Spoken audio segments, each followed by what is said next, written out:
జిల్లా మంతని నియోజకవర్గం కాంగ్రెస్ నాయకులు తమ ఇసుక దందాను కొనసాగించుకునేందుకే అడవి సోమన్పల్లి మానేరుపై నిర్మించిన చెక్ డ్యాంను బ్లాస్ట్ చేసి కూల్చివేశారని మంతని మాజీ ఎమ్మెల్యే పుట్ట మధుకర్ ఆరోపించారు. గురువారం సాయంత్రం కూలిపోయిన అడవి సోమన్పల్లి చెక్ డ్యాంను ఆయన పరిశీలించారు. అక్కడి నుంచే మాజీ మంత్రి తన్నీరు హరీష్ రావుతో వీడియో కాల్ మాట్లాడి చెక్ డ్యాం పరిస్థితిని వివరించారు. మంతని ఎమ్మెల్యేకు చిత్తశుద్ధి ఉంటే ఈ సంఘటనపై పూర్తి విచారణ చేసి దోషులను శిక్షించాలని, వెంటనే చెక్ డ్యాం పునర్నిర్మించాలని ఆయన డిమాండ్ చేశారు.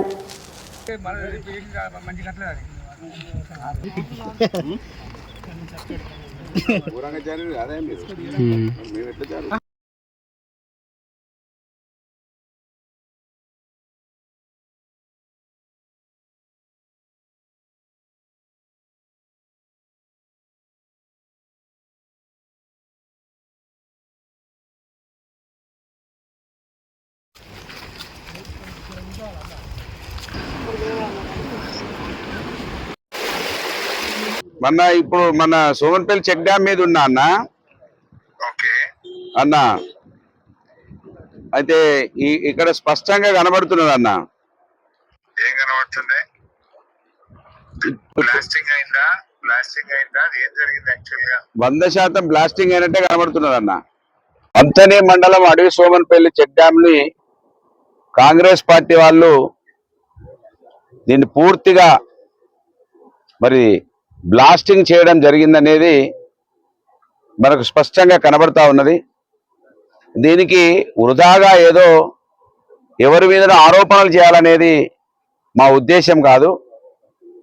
ఈ చెక్ డ్యామ్ కట్టినప్పటి నుంచి ఇవాళ ఉన్నటువంటి ఎమ్మెల్యే దుద్దిల్ల శ్రీధర్ గారు బీఆర్ఎస్ పార్టీ ప్రభుత్వం ఉన్నప్పుడు కూడా ఈ చెక్ డ్యాములు నిర్మాణం అయినప్పుడు కూడా ఈ చెక్ డ్యాములు వద్దు, ఇక్కడ కట్టద్దు, ఇవి ఉండొద్దని వారు ప్రెస్ మీట్లలో కూడా చెప్పడం జరిగింది. వారు ఆ రోజు చెప్తే ఈరోజు ఎన్నికల ముందు ఈ ప్రాంతంలో కాంగ్రెస్ పార్టీ లీడర్లు ఈ చెక్ డ్యామ్ ఉంటే మాకు ఇసుక తీసుకోవడం ఇబ్బంది అవుతా ఉన్నది అని వాళ్ళు చెప్పడం జరిగింది. అన్నట్టుగానే సోమన్పల్లిలో కాంగ్రెస్ పార్టీ సర్పంచ్, నాగపల్లిలో కాంగ్రెస్ పార్టీ సర్పంచ్, వెంకటాపూర్లో కాంగ్రెస్ పార్టీ సర్పంచ్ వీళ్ళు ఉండడం వలన ఇది సునాయాసంగా వాళ్ళు అనుకున్నది నెరవేర్చుకునే అవకాశం దొరికినట్టుగా మేము భావిస్తూ ఉన్నాం. లేకపోతే చాలా పెద్ద ప్రవాహం 12 లక్షల క్యూసెక్ల నీళ్లు పోయినప్పుడు తట్టుకొని నిలబడ్డటువంటి ఈ చెక్ డ్యాము ఇవాళ 1,00,000 క్యూసెక్లు నిలబడి ఉన్నాయి. ఫ్లోయింగ్ లేదు. ఇది నిలబడి ఉన్నటువంటి నీళ్ళకి ఎందుకు పడిపోయిందో కాంగ్రెస్ పార్టీ జవాబు చెప్పాలి. కాంగ్రెస్ పార్టీ ఓడేడు బ్రిడ్జ్ దగ్గరికి వెళ్ళి నాణ్యత లోపం అన్నారు. ఇప్పటి వరకు ఓడేడు బ్రిడ్జిలో నాణ్యత లోపంతో అది ఆ గడ్డలు కింద పడ్డాయా, ఎందుకు కింద పడ్డాయో నిర్ధారించలేదు. కాళేశ్వరం ప్రాజెక్టు నిర్ధారించలేదు. ఎంతసేపు వీళ్ళు బీఆర్ఎస్ పార్టీ ప్రభుత్వాన్ని, ఆ రోజు ప్రభుత్వాన్ని అబాస్పాలు చేయడానికి ఇవాళ ఏకంగా బ్లాస్టింగ్లు చేసి ప్రాజెక్టులోనే కూల్చేయడం ఆశ్చర్యానికి గురి చేస్తూ ఉన్నది. ఇప్పుడే పెద్దలు హరీష్ రావు గారు కూడా మాట్లాడి శత్రు దేశాలు కూడా ఇలాంటి ధ్వంసాలు చేయలేదు, డ్యాముల మీద కానీ ప్రాజెక్టుల మీద కానీ వాళ్ళు దాడులు చేస్తలేరు. ఇవాళ మన రాష్ట్రంలో ఉన్నటువంటి మన నాయకులే మన ప్రజలను ధ్వంసం చేసే విధంగా వాళ్ళ వ్యవహార శైలి కనబడతా ఉన్నదని పెద్దలు హరీష్ రావు గారు ఇప్పుడే వీడియో కాల్లో వాళ్ళు చెప్పడం జరిగింది.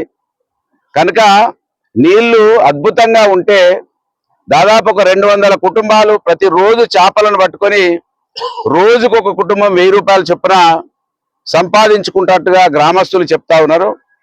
మత్స్య సంపదతోటి ఈ ప్రాంతంలో ప్రజలు వర్ధిల్లిండ్రు. గ్రౌండ్ వాటర్ పెరిగి ఎలాంటి ఇబ్బందులు లేకుండా రైతులకు గొప్పగా మరి పంటలకు నీళ్ళు అందినాయి. ఇవన్నీ అందరూ మంచిగా ఉంటే వాళ్లకు మాత్రం ఇసుక దందను చేయడానికి కోసం ఈ చెక్ డ్యామ్ను బ్లాస్టింగ్ చేసినట్టుగా నేను భావిస్తా ఉన్నాను. తక్షణమే అధికారులు దరఖాస్తు ఇవ్వడానికి వెళ్తే మంత్రి పోలీసు వాళ్ళు కొయ్యూరు పోలీస్ స్టేషన్కి పోమంటున్నారు. కొయ్యూరు పోలీసు వాళ్ళేమో కాంట్రాక్టర్ నాణ్యత లోపంగా ఇది జరిగిందని రాసిస్తే తీసుకుంటామని అంటున్నారు అన్నట్టుగా మేము వింటా ఉన్నాం. అసలు నాణ్యత లోపం అంటే ఇచ్చే అధికారి ఆయనే నాణ్యత లోపం చేసినట్టు ఆయన మీద ఆయన కంప్లైంట్ ఇచ్చుకుంటాడా? ఇదేమన్నా అర్థం ఉన్నదా? మీరు దరఖాస్తు తీసుకొని నాణ్యత లోపంతో కూలిపోయిందా, బ్లాస్టింగ్ జరిగిందా అనేది మీరు నిర్ధారించాల్సిన పోలీసు వాళ్ళే ఆయన మెడ మీద కత్తి పెట్టి రాసి ఇవ్వమంటా ఉంటారంటే, అంటే దరఖాస్తును కూడా వాళ్ళే డిజైన్ చేస్తా ఉన్నారు. పోలీసులు కాంగ్రెస్ పార్టీ వాళ్ళే డిజైన్ చేస్తున్నట్టుగా మనం భావించవచ్చు. మంత్రిని పోలీసులు దరఖాస్తు తీసుకొని దాన్ని ట్రాన్స్ఫర్ చేయొచ్చు, కొయ్యూరుకు పెద్ద సమస్య కాదు. కానీ మీరు వెళ్ళండి, నేను అక్కడికి వాళ్ళు ఇక్కడికి వెళ్ళండి అని ఇట్లా తింపుతా ఉన్నట్టుగా చెప్తా ఉన్నారు. ఇది ఖచ్చితంగా కాంగ్రెస్ పార్టీ వాళ్ళ కుట్ర. ఇక్కడ ఉన్నటువంటి సోమన్పల్లి సర్పంచ్ కూడా దాదాపు 70-80 లక్షల రూపాయలు పెట్టిండని వింటా ఉన్నాం. ఆ 70-80 లక్షలు మరి వెళ్ళాలంటే ఇక్కడ ఇసుక దోపిడీ జరగాల్సిందే అని వారు భావిస్తున్నట్టుగా మేము విన్నాము. ఇది ఏది ఏమైనప్పటికీ ఇది ఎంక్వైరీ చేయాలి. అద్భుతమైనటువంటి చెక్ డ్యామును కళ్ళల్లో పెట్టుకున్నారు. ఇది దురదృష్టకరం. దీన్ని పూర్తిగా బీఆర్ఎస్ పార్టీ ఖండిస్తా ఉన్నది.